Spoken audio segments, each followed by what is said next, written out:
Oh hi, I'm Rayford and thank you for joining me for Paragon. Today I am finally here to share with you guys my Yin build. Yin, like most carries, starts off the game relatively weak, but because of the fact that she has a Fury affinity, she has less of a power spike and more of a pretty gradual power climb. Fury cards allow her early game to just get some extra damage, some extra power, a little bit of crit and everything, and I've built all of that into this deck. I'm really excited to share it with you guys. Hope that you guys like this. Per usual, I'll have a link on agora.gg to this build so you guys can go ahead and import it into your profile as well if you feel like using it. Well, here's the build that I like to call Yin-tastic. Just like my last couple of build guide videos, I'll have a link to this build on agora.gg in the description box down below if you guys want to go ahead and try this thing out yourselves. But to start off the match, you're going to grab the healer token and the cast token. Healer token for some health, cast token for some pew pew. After that, go ahead and grab the flash fire piston and fill it out with the 3 minor kinetics, and then the Madstone gem and fill that out with 3 minor casts. After that, I like to grab the red eye nitro and fill it out with the 3 2-point wounds for some extra crit. And then I grab my Sage's Ward with the 3 1-point strikes. After that, grab your Brand of the Iron Eater and fill this thing out. At this point, you should be sitting somewhere around the neighborhood of about 44% chance to crit, 66 power, 169 attack speed, and about 20 life steal. And that is when the magic happens. Then you grab the Blade of Agora and fill it out with the 3 minor strikes, and then you're going to be doing some damage. It's going to hurt enemies a whole lot, and it's going to be great.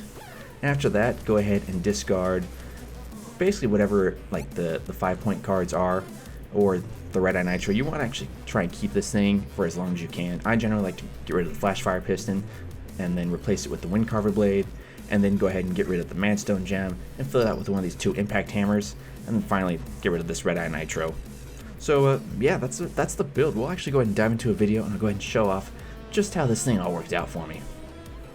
So on this first clip, we're actually, my support Morgash and I, we're trying to just push this tower. I noticed that Aurora wants to go and just run my way. She telegraphed her actions pretty clearly, but what I didn't expect was the enemy's jungler Sereth to jump on us. So Morgash and I, we start to retreat. Sereth is trying to get that early game kill. I use my lash kick to go ahead and pull myself to her, grab some extra damage, try and chase him off, be like, hey, leave my Morgash alone and stuff. Aurora tries to go in, I guess, but it proves to be a pretty fatal mistake because I use another lash kick, pull myself to her, and then just finish her off with an auto. Sereth, to her credit, tried to come and help her friend, and ended up paying with her life as Morgash and I just tag team her and just take her down. Yeah, baby, that's what I'm talking about. In this next clip, I'm just kind of running through the jungle. I'm getting ready to go back to right lane, and I notice that there's a little bit of a skirmish kind of breaking out there in mid.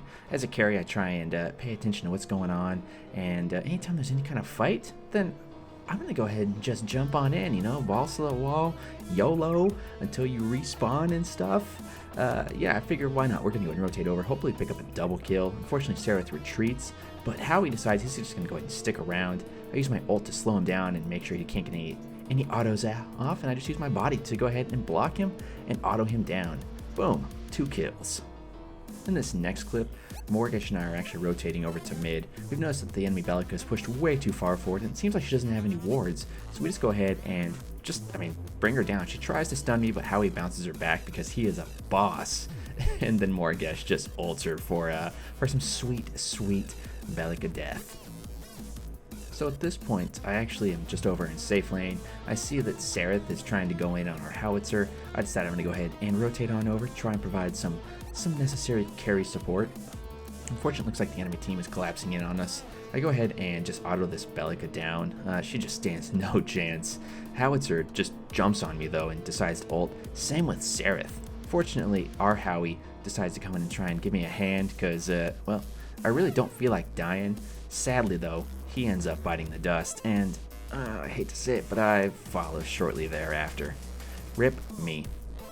So at this point, I'm rotating over to mid. I see that Howitzer and Aurora are going in on our Gideon. That just doesn't seem like a very fair fight. So I decide I'm going to go ahead and jump on in. Right after this, Howie decides to ult. Wait for his ult to go down, and I just start going to town on Aurora over here, trying to show her the business. Unfortunately, she manages to escape because she is elusive like that. But Belica, Well, let me tell you, Bellica actually ends up running away and surviving too. So, because I'm frustrated because I got 2 near kills, I decided to go ahead and kill their Revenant instead because, well, reasons. But that's not good enough. I go ahead and cut off the Bellica here and just boom boom, you dead. That's how we do it. Yeah, baby, double. So I'm just making my way through the jungle, kind of hanging out, when I hear the enemy Sereth is somewhere near farming. I decided I'm going to go ahead and disrupt her, maybe try and pick up another kill. I grab a couple of her jungle minions, start autoing her, and that's when she goes ahead and she makes her escape. That's a bummer. I was hoping for another kill, but you know, Revenant there is looking kind of tasty. Let's go ahead and just pick him up, and that's when Sereth shows up again. Unfortunately, I'm getting collapsed on. I don't even know it. I pop my ult in the hopes of just like trying to buy me some time. When Howitzer there is a boss, and he saves me. I utilize Yin's Lash Kick to go ahead and escape. Oh man, let me tell you, it was I was scared. I was real scared, but Howie, if I could, I would kiss your furry little face. Now, next up, I'm rotating over to mid lane because I see that the enemy team is trying to pick on my team, and I'm not going to have any of that. I decide to go ahead and rotate around from behind, and when I see purple buff just waiting for me, I sneak up behind this enemy Revenant who has no wards around, and I just go to town on him. You can just see I just melt him.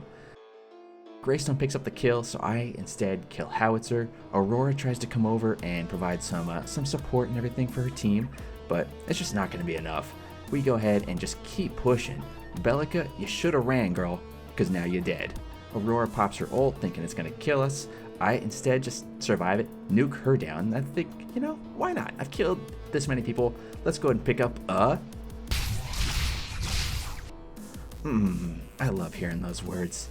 Yeah, enemy team is down, and my team decide to attack Orb Prime. That's what you do when you get a numbers advantage. Make use of it. Barely a minute later, we've got Orb Prime, and I decide that I'm going to go ahead and maybe try and pick up another pick. I rotate over to the jungle, just see what kind of jungle buff there is, and what's this? Another purple buff just for me. The enemy team still has no wards around, so I decide I'm just going to go ahead and stalk a prey, try and find somebody that's just going to be my first victim. I decided to hang around the enemy team, wait for my time to strike. I was really scared here for a second because I didn't know if they had any wards around. Turns out they still did not, which played to my advantage because then poor Bellica here. Poor Bellica, just autoed down, 2 hits, and you're done. Aurora manages to ult our Greystone and I. Unfortunately, he and I both end up getting rooted in her stupid little ice root thing. Revenant, however, decides he's going to rotate my way, and, well, I decide to let him know what I think of him and his shenanigans by killing him, because that's how we do. Now, this is nearing the end of the match. We've already taken down 2 of the 3 inhibitors. Their core is at 2%. I decided I'm going to go ahead and play some defense for just a hot second, take down this Aurora, pick up another kill. How many hits does it take me to kill her? 1, 2, 3, and 4. Oh, and then she's down. I go ahead and clear out this minion wave, and we end up just go ahead and backdooring their core and just nuking them down for the win. And there you guys go. There's just a small example of what you can do if you are a properly leveled up and decked out carry. Hope that you enjoyed. If you did, leave a comment, say hey, let me know what hero you want me to do a build guide on next, and maybe just show off some noobery. And please don't forget to subscribe. Once again, I'll have a link to this build on agora.gg in the description box down below if you want to check it out. But until then, I will talk to you in the next one. Okay, thanks. Bye.